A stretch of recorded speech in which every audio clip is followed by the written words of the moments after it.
Hey, good afternoon, everybody, or actually good morning if you're in the Central or Western time zones. This is another edition of Tech Tuesday. We'd like to welcome everybody that's joining us in the room today. My name is Ed Lozano. I'm the Western Sales Engineer here at LiveU, and as always, joined by my colleague Luis Munoz. Luis, good morning. Good morning. Good morning, everyone. Hey, we'd like to welcome everybody that's y'all joined us here for it. Our overview of a matrix. We're going to take a deep dive into matrix. A lot of you are customers. Some of y'all are looking at matrix. So we want this to be a real informative program for you. So please, at any time, ask questions. You can ask it in the chat. You can raise your hand. We're also joined by Joyce, who will be fielding all our questions from you in the audience there. You can always email us as well, techtuesday@liveu.tv. And you can do that during the show or even after if you have questions about Matrix or any of our other products.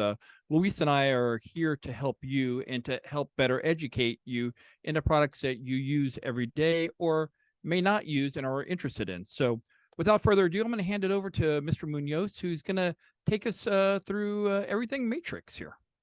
All yours, sir. All right. And just so you know, this will be recorded. And once it is recorded, I think it will be distributed out for anybody to watch. And you can share that out with anybody that misses the recording. All right. So as most of you know, Matrix is what we use to share content,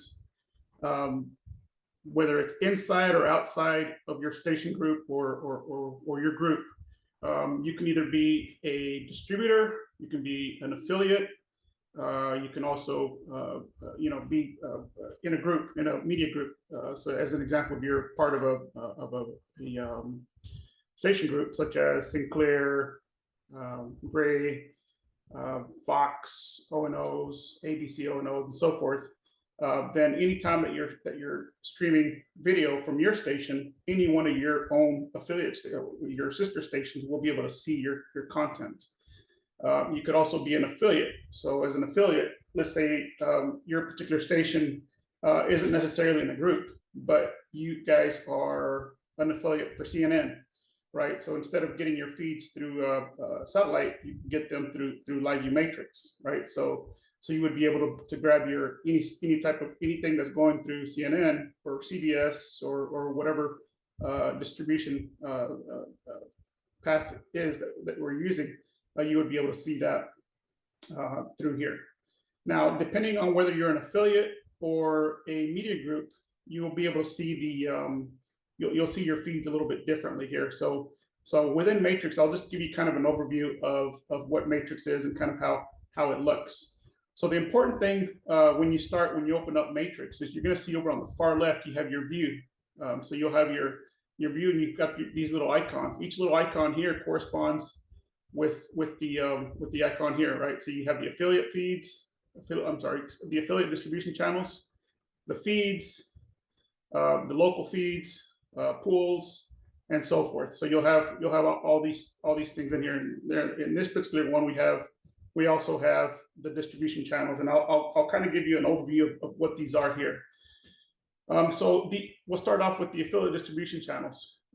In the affiliate distribution channels, like I said earlier, if you are a CBS affiliate or a CNN affiliate, then you will have access to your feeds from here for the most part. Now, again, if you're only an affiliate, it may show up in the feeds pane, but either way, it'll be in one of these two panes here. Most media groups will actually see it as an affiliate distribution channel, again, because it's a little bit different, the overall configuration of Matrix. But we can just if you have questions on that, we can kind of go over it a little bit more detail. But again, the affiliate distribution channel. So let's say, for example, you have NASA. NASA has some feeds that they want to distribute out and want to make those available to the public or to all the stations. They would be in here. You could actually just scroll through this and you'd be able to find it, right? Major League Baseball is an example here. Back when we had the Chauvin trials in Minneapolis, they had distributions of that, and so those were made available to the stations. So there's it kind of a lot of times, depending on the, you know, whether there's a lot of breaking news going on, as an example, the Hawaii fires and such. You know, sometimes if there's a sister station that's out there that's grabbing that, or they're shooting video there, you could actually grab content there. So let's say, for example, there's a gray station in Hawaii that's shooting video in Hawaii, then all the other gray stations will be able to grab that feed from their feeds pane. So as an example, I don't know if this is one here, but you just simply, you know, you could actually hover over it, and you could actually see the preview of whatever feed that is going to be running there. So anyways, this is kind of the overall view. So you can kind of think of Matrix as a cloud-based router, right? So we just kind of divide up the each individual feed of what you need in here. So again, the affiliate feeds, it's going to be CBS, CNN, whatever it is, right? Over here on the next to that is going to be feeds. So if you're, as an example, if you're a gray station, all of the gray stations, all your sister stations, anytime that they're streaming video, you'll be able to see their feeds within the feeds pane, right? You can actually click on this little map filter, and you can see where all the packs are, right? So you have packs all over the world. You can actually grab those packs. So say, as an example, you want to grab the feed. I want to see all the packs that are in this area, and what it'll do is it'll show you only the packs that are in that area from there. Okay. Once that feed goes away, then you know that they stopped the stream, right? So it's always just make sure that it's going to be a feed that's online, or that's actually streaming, for you to be able to see it in there. Okay. The next one here is local receivers. The local receivers are your local receivers, or your local MMH server channels. So anytime that you have a feed that's on, you'll be able to see it here, and you can actually eject the feeds and so forth. So in this particular case, this server, I have something routed here, and so I can actually eject that feed from here. You can actually see metadata. If there's metadata associated with that, you can see it there. Okay. So now, one of the things, one of the tools that we have that Matrix is able to utilize, or you're able to utilize, is called dynamic share. So what dynamic share is let's say, for example, you have, again, we're a gray station group, right? And within your region, let's say, as an example, there's a regional game that stations from that region, you know, let's say a couple cities in that region want to be able to share or broadcast a game, like a high school football game or something. Then you could actually do a dynamic share feed, because obviously you're going to be sharing with a station that's outside of your station group, right? So you could actually use dynamic share, and hit once it's in here, you would actually be able to grab that feed, or share that feed with any other station that's inside the actual station group, right? So in the global directory, you have a list of all the stations that are within that global directory. So let's say, as an example, there's you know, somebody that's highly touted recruit that is about to be drafted or whatever, right? And you want to share that with ESPN or whatever, then you could actually seek ESPN in here, and you would be able to share that content, that feed with ESPN. Right, so you could pretty much share it with, you know, whatever station group that you want, or whatever station or network that you want to share that content with. Now with dynamic share, the licenses is if you have a license, you can share it with whoever you want, right? Let's say, as an example, I do not have a license, but in the example I was talking about with ESPN, let's say ESPN has 2 dynamic share licenses. They could actually use their license to grab your feed. So only either one of the recipients or the sender needs to have that license for dynamic share. Okay. The next thing here, we have the distribution channels. So distribution channels, not every station is going to have that. This is kind of more in line with kind of the larger station groups. One of the nice things that you have here is we have the affiliate distribution channels, which is basically the distributors. In here, let's say you're in part of a media group. Again, let's just say Sinclair, right? So Sinclair has some fees that they want to share. So instead of every station going through the going through here and finding an actual feed through here, they can actually just, sorry, let me clear that out. If they want to, instead of searching for a feed here, they can actually have like a distribution channel feed here for each for Sinclair as an example, and they'd have, let's say, 4. So they can just basically put it up here, and then it becomes available to all the stations. So it's easier for them to find it. So it's really just to kind of makes it easier for everybody to view a satellite feed. I'm sorry, not a satellite feed, but actual matrix feed. Okay. So far, anybody have any questions so far? Yeah, please ask away. That's what we're here for. You can raise your hand, or you can actually write it in the Q&A at the bottom of your screen there. There's a button that says Q&A, or in the chat as well. And Joyce will definitely read out your question here. Back to you, sir. So one of the things that is nice about Matrix is you can kind of customize the interface here. So let's say, for example, I want to see more affiliate distribution channels. I can stretch that out so I can see more feeds. So one of the benefits that you have with this is what some customers do is they'll get as much. Let's say they only want to see all the affiliate distribution channels, so they'll put that up. They'll have a dedicated monitor and they'll put it up over in your newsroom, so that way they can actually keep an eye of all the feeds. So if there's something that's late breaking or breaking news, then they will see it. That's it's hanging over your newsroom, and you could actually grab that. And you could have kind of a generic login that you would be able to utilize that for, or not necessarily a generic login, but you could actually use a login for that. That way, it's always on, and you're always able to see all the feeds that are going on there. Down here on the bottom, you can see these little arrows that move to the right. So you can actually move this affiliate distribution channel. If I want to move it, have the feeds pane over on the left, and so you can actually kind of move your panes around however you want there. Okay. All right. So any other questions so far? Any questions? Okay. It looks like we got one, Joyce, in the chat here. Oh, sorry about that. And Michael just raised his hand. So I'll let Michael talk, and then I'll read off the one from the chat. Okay. You should be able to. Michael, you should be able to chat. Yeah, can you hear me? There we go. Yep. So that was my question there too. I'm just not seeing the affiliate distribution channel, so I'm wondering how to find those. Okay, so which station are you with? WXIX in Cincinnati. Okay, so you're a Gray, right? Gray, yes. Okay, so we just need to, it may just be the login that you have, because I'm pretty sure it's a media group. So we can check on that. If you can just send us your email. Actually, you can email it to me. Do you have my email address? It was in that email, I think, from earlier. Yes. Yeah, feel free to shoot me an email, and we'll make sure that your login is set up. So if and that's actually a pretty good question.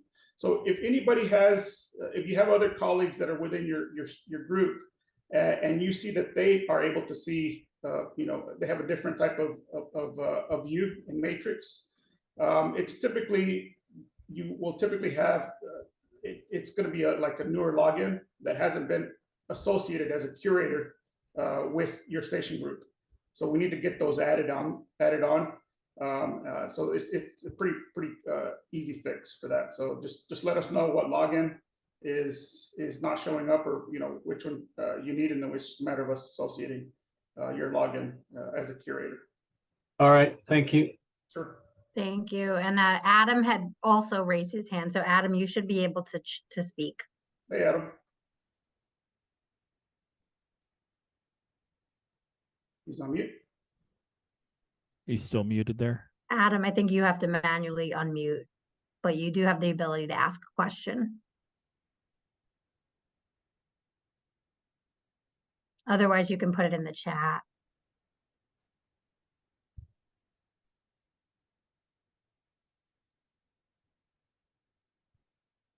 Okay. Adam, can you hear us?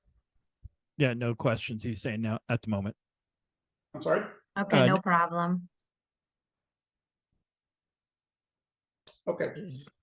All right. So we'll continue on here, and we'll if you ask a question, we'll stop. Again, this is pretty informal here, so feel free to ask. Stop us for any questions.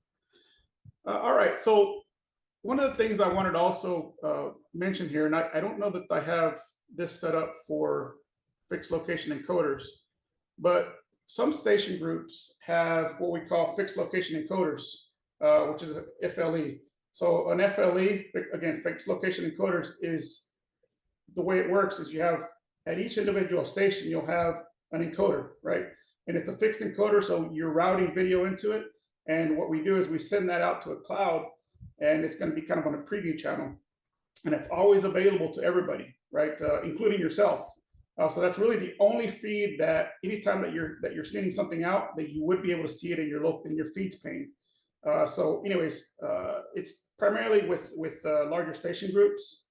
I know Allen Media has that. Sinclair has that. I don't think Gray has it yet, but it may be something that you would do. And the benefit of having that is that you have an encoder that's always streaming. So if any station that's any of your sister stations have a feed that you need, as an example, let's say the fire in Hawaii.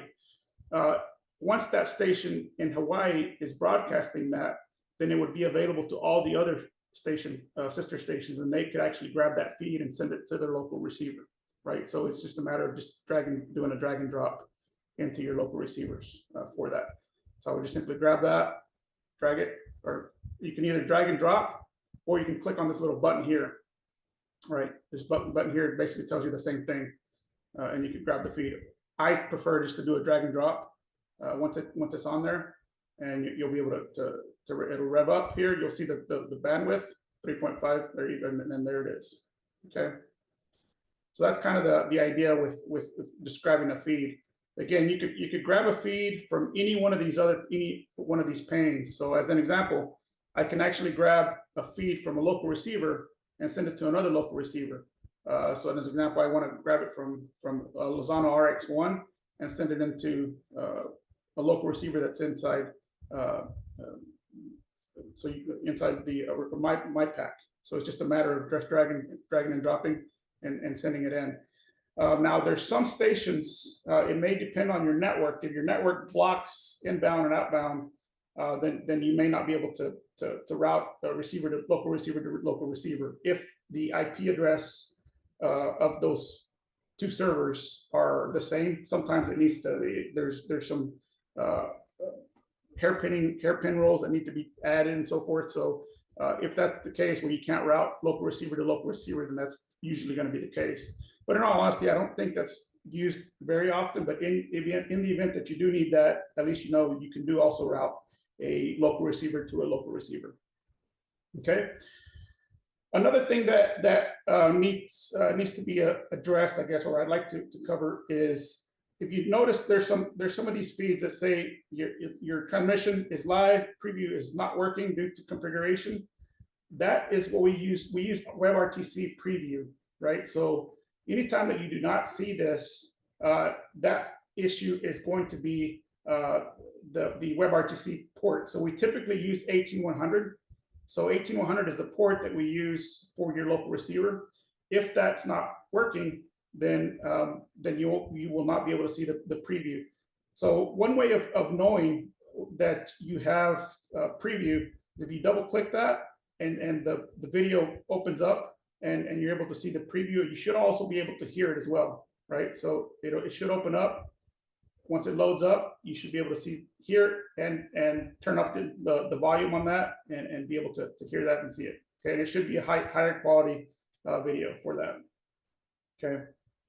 So again, if you're not seeing that, you see this error here, it's usually going to be a network issue that you're not, the actual WebRTC ports are not are being blocked, and that's typically going to be 18100. It's a TCP 18100 is typically what we usually use, and those ports can be changed. So it's just a matter of you can work with tech support if you have questions on how WebRTC is what needs to be forwarded.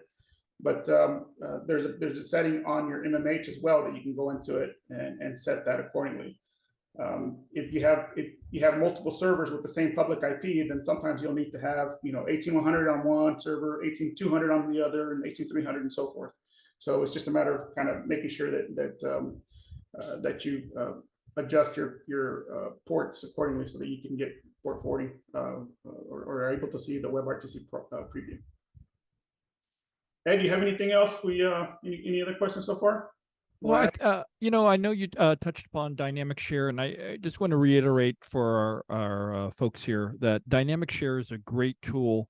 Like Luis was mentioning, moving video within people that are outside of your group or your station group. The global directory that Luis was showing, think of it as a big phone book. The only thing that we ask is, and you can work with your SE or your salesperson, is in order to list you in the phone book, we just want to make sure that we have your permission to put your station or your group in there, and your SE or your salesperson can work with you on that. But using dynamic share right now, it's free for you to use. We want you to use it for 30 minutes. You can do it multiple times a day, but the window is 30 minutes. So feel free to use it. For example, if like Luis wanted to send me a feed, he can type in my name, and I'm in the global directory here, for example, and there I am, and then I will get a request on my end, and then I can share content. He sees my content, the color bars, and the my backyard camera there.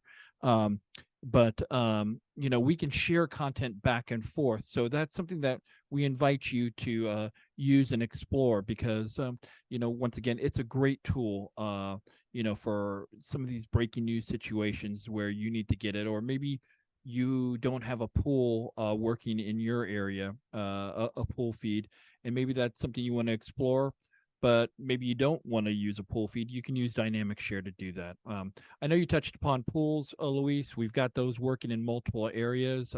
In the Western region, I can speak to the Hawaii one that we have working right now with the local media there.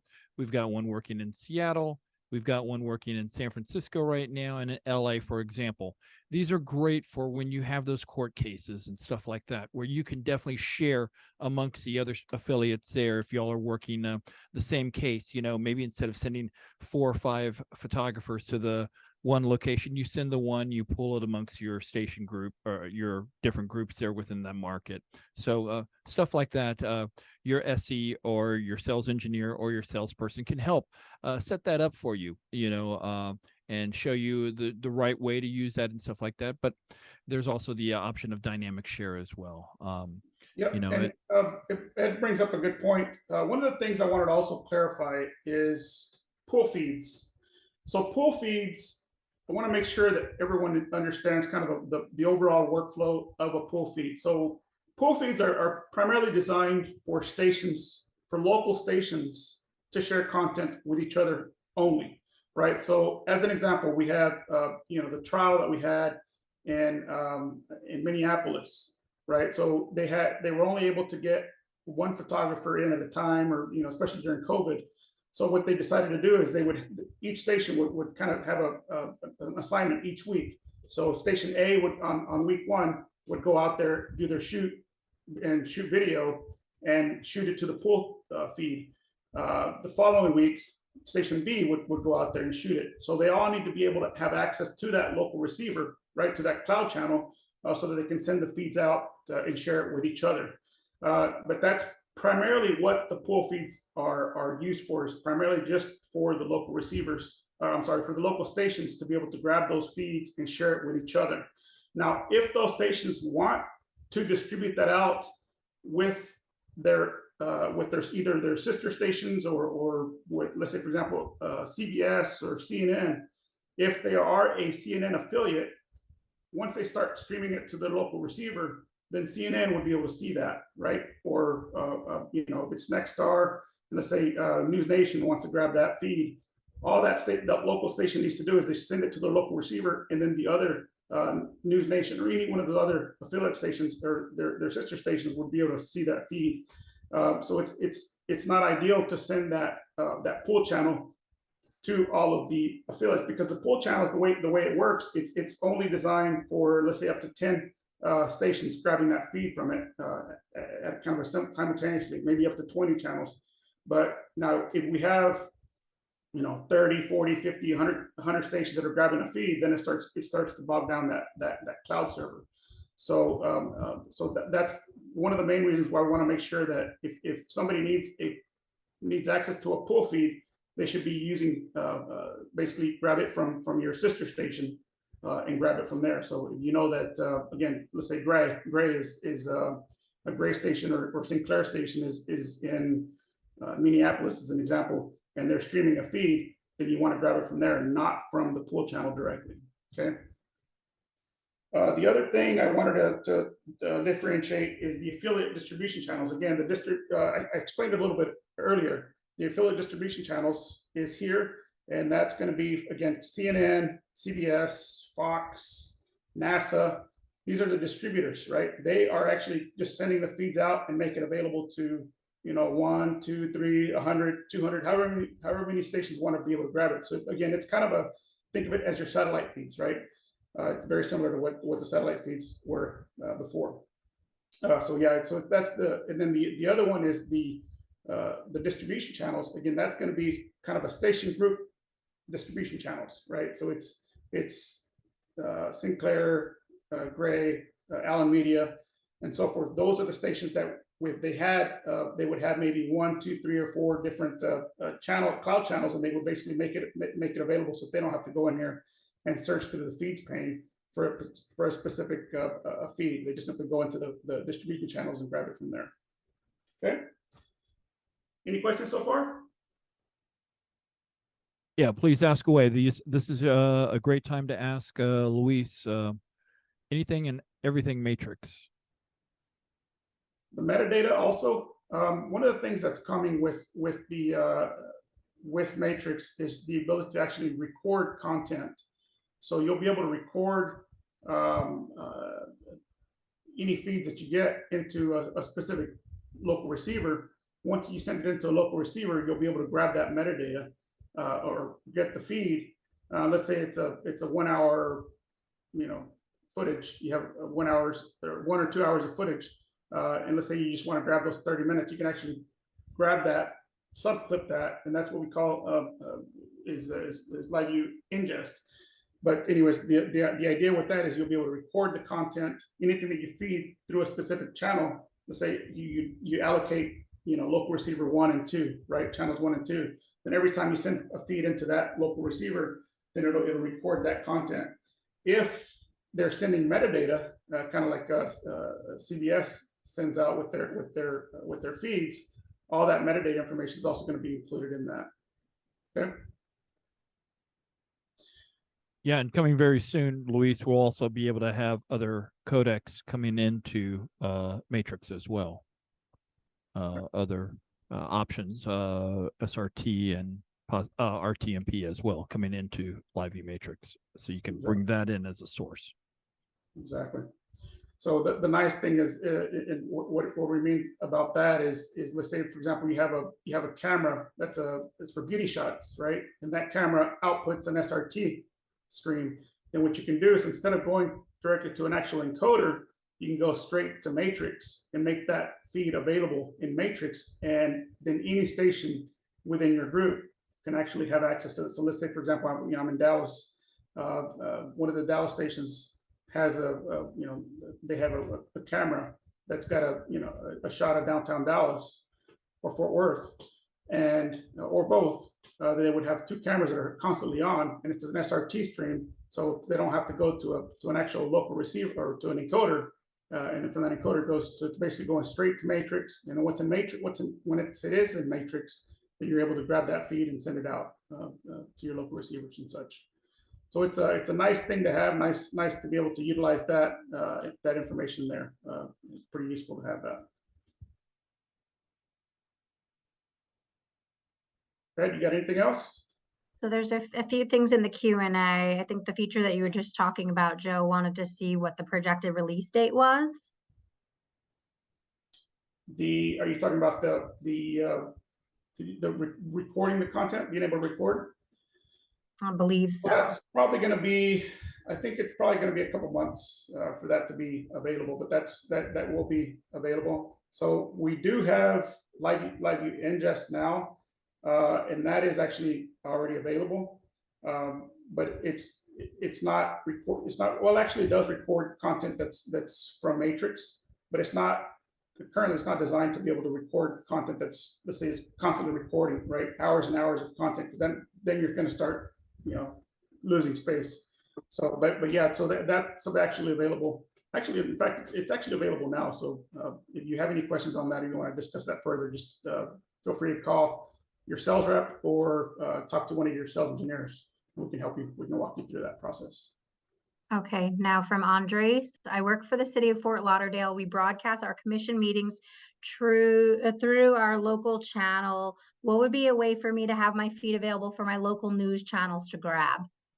Yep. So that's we actually we do that quite a bit. So that's actually a pool channel.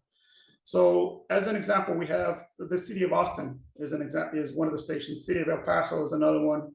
And we use that quite widely. So what they do is they have if you already have an encoder, you just need to get a pool channel, right? And that pool channel, once you grab that, you're going to send your content to that pool channel, and then it becomes available to all of the stations that are within all the LiveU stations that are in at Fort Lauderdale, right? So it's just a matter of you just sending it to that, and it becomes available. So we have a lot of customers that have done that. Greg Abbott, the Texas governor. They have a cloud channel. They become a distributor. So it depends on how you want to do it. If it's just a local share, then it's going to be probably better just to send it as a pool channel. So you just talk to your sales engineer and let them know that you're interested in basically setting up a pool channel and sharing it with the local stations, either in your region or in the state. So you can do kind of however you want to configure that out. But yeah, that's absolutely available, and we have several stations that are several city government entities that actually use that now. So Joe, I might need you to add a little bit more context, but you had asked, what about other codecs into Matrix? Yeah, so there's currently so if we're doing a recording, we currently record it as a transport stream now. We are going to be able to, if you start recording it into, as the example is ingest, LiveU Ingest, we will be able to export that or take that, or you'll be able to grab that feed and then subclip it, and you'll be able to download that as an MP4 file, right? So that's something that's actually going to be coming. But for now, it's everything that's coming through is coming from a LiveU encoder, right? So those encoders we're all using LRT to grab that. So it's just an LRT feed stream that's coming in, and again, LRT is just a proprietary protocol that we use to deliver the stream. But yeah, it's going to be whatever codec that you're using on your camera is what we're basically going to end up coming through Matrix. And I wonder if Joe's also asking about the SRT and RTMP codecs as well, coming into just sort of like the previous question there, Luis. About being able to deliver into.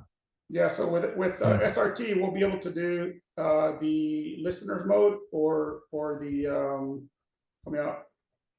caller mode, right? So those are the two that we can do for SRT, and then the WebRTC. I'm sorry, the RTMP is another one. I think there's plans to add more in the future, but right now those are the two that we will have available.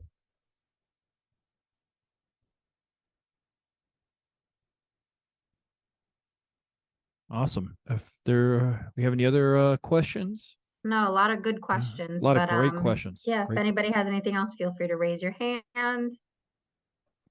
Yeah, or type into the chat. Yeah, and definitely. You can always ask questions after the fact here. Tech Tuesday at LiveU.tv. And I also want to bring up that we also have our support team as well. So if it's Matrix specific questions, Matrix, MATRIX at LiveU.tv, that'll go to the support team. So you can, if you have problems with your account, please definitely email matrix@liveu.tv, and our support team will be able to assist you there. Or you can also email help, HELP @liveu.tv, and that'll also get you to our support team as well, that are around the world, literally 24/7, 365. But we do these monthly, the Tech Tuesdays, and we want this to be really informative for you. So if you have any ideas, or if there's something specific you want to see, please let us know. Luis and I love doing these, and we want to make this beneficial for you and your station group as well. So, Tech Tuesday @liveu.tv, and that will reach out to the three of us, Joyce, Luis, and myself, and we can definitely work on doing a show tailored to what you're looking for. If it's regarding the field encoders or your MMH servers, Matrix, for example. We've done several on studio. So, please let us know, definitely. I just wanted to add one more thing here to this discussion. In your local receivers, if any of you have a local receiver that has the name is boss ID, and it's got a whole bunch of digits on there, and it actually cuts it off. If you ever have that, and if you're an admin, you can actually go into LU Central. When you go into LU Central, go to Manage Channels, and here you can actually rename the channel names, right? So let's say here I have I have port 02. Let's just say I want to name it, put my name on there just for the heck of it, right? So if I do that and hit apply here, and if I go back into my local receivers, and if I refresh that,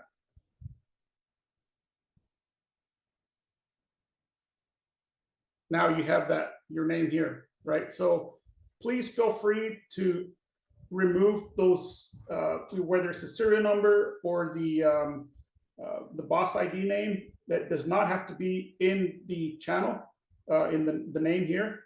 So feel free to remove that so it doesn't get cut off, and it makes it a lot easier.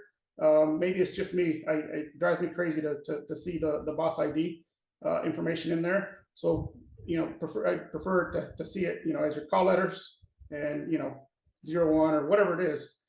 So that it comes in. I usually put the 2 digits and make it a 01, 02, and so forth, so that it shows up in order rather than here. Because if you have, let's say you have 10 of these, air control 10, so you'd have air control 1 and then air control 10 and so forth. So it wouldn't necessarily show up in order. So that's why I typically try to put a 0 on there in the front. But again, it's totally up to you guys and gals. So feel free to modify that. Again, you do not have to have the boss ID in the name. Okay, so feel free to modify that. If you do not have admin rights, you can also call support or reach out to your sales engineer, and they can kind of guide you through that whole process as well. Again, it's simply go to LU Central, go to Manage Channels.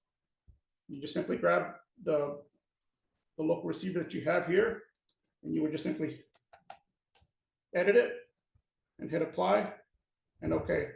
Now, while I'm up here, I'll also notice this as well. If you are in this local receiver, you have 4 channels. In this particular case, I have a 4-channel receiver. Now, if I go into channel 1, if I cannot make any changes to that setting, right? It's all going to be grayed out. So you have to eject the feed, and it needs to be in idle mode for you to be able to do any type of changes to that. In this particular case, I know that channel 2 is in idle mode, so I can just double click it, and I can force my SDI output resolution. So let's say, for example, CNN is sending a 720p signal, but my station is 1080i, right? You can actually tell this to force the output resolution to 1080i as an example. And you can do that, and then hit force output channel here. And now anytime that you send a feed, no matter whether it's 720p or 1080p or whatever, it's going to output that as 1080i. Now, one thing to keep in mind though is anytime that we can do the cross conversion as long as the frame rate matches. So if somebody's trying to send you 1080p 2997 and you guys are 1080i 59 or 59 or 60 frames, then we will not be able to do the cross conversion in that particular case. So just keep that in mind. And again, just if that's the case, then you'll want to use your own cross converter or your frame syncs to use that. But for the most part, most stations will actually go in here and change these output resolution so that it actually does the cross conversion for the majority of the time. Again, frame rate, as long as the frame rate matches, you're good to go. Okay. All right, I think that's pretty much all that I have, unless anybody has anything else.